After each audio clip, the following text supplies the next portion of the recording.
आज मैं आपको ऐसी खबर बताने जा रहा हूँ जिसे सुनकर हर भारतीय का सीना गर्व से चौड़ा हो जाएगा। इस खबर को सुनकर आप भारत को सोने की चिड़िया कहने के बजाय सोने का बाज कहना पसंद करेंगे। जी हाँ, खबर ही कुछ ऐसी है। भारत ने चीन, यूरोप तो क्या पूरी दुनिया को पीछे छोड़ दिया है। अमेरिका तो भारत से कई गुना पीछे है और ये सब भारत सरकार और भारत के दूरदर्शी लोगों की वजह से मुमकिन हो पाया है। आइए आपको इस वीडियो में खबर को विस्तार में और सबूत के साथ आपको बताते हैं। भारत दुनिया में सोने के मामले में नंबर 1 पर आ गया है। भारत के पास दुनिया में सबसे ज्यादा सोना है। अमेरिका से भारत के पास लगभग 5 गुना ज्यादा सोना है। वहीं चीन से भारत के पास 20 गुना से भी ज्यादा सोना है। अगर यूरोप की बात की जाए तो सभी यूरोपीय देशों के पास इतना सोना नहीं है जितना अकेले भारत के पास है। अब आप में से कई लोग कहेंगे कि भारत तो सोने के मामले में 8वें नंबर पर था, फिर अचानक भारत नंबर 1 पर कैसे आ गया। देखिए, ये जो लिस्ट आप स्क्रीन पर देख रहे हैं इसमें दुनिया भर की सरकारों के आंकड़े हैं। भारत सरकार के पास 900 टन सोना है, जो दुनिया का 8वां सबसे बड़ा गोल्ड रिजर्व है।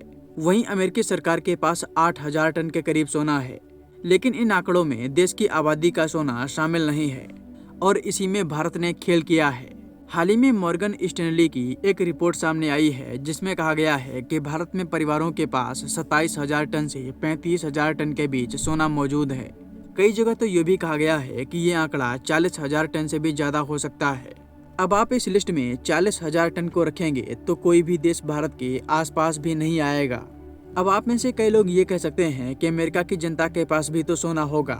देखिए, अमेरिकी सरकार के पास तो सोना है, लेकिन वहाँ की जनता उतना सोना खरीदना पसंद नहीं करती। अमेरिका ने 1936 की मंदी में सोने की खरीद पर बैन लगा दिया था। हालांकि बाद में अमेरिका ने 1970 में ये बैन हटाया, लेकिन इतने गैप के बाद अमेरिका में लोगों ने सोना खरीदने में इंटरेस्ट लगभग खत्म कर दिया। इसी वजह से अमेरिका की जनता के पास न के बराबर सोना है।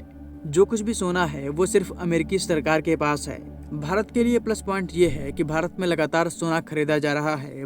भारत में शादियों और त्योहारों में सोना खरीदने का कल्चर है और भारत में लोग सोना बेचते भी बहुत कम हैं। ये पीढ़ियों दर पीढ़ियों में ट्रांसफर होता रहता है। इसी वजह से आगे आने वाले समय में भारत में सोने के आंकड़े और भी ज्यादा बढ़ सकते हैं। अब आप समझ गए होंगे कि मैं शुरुआत में भारत को सोने का बाज क्यों कह रहा था।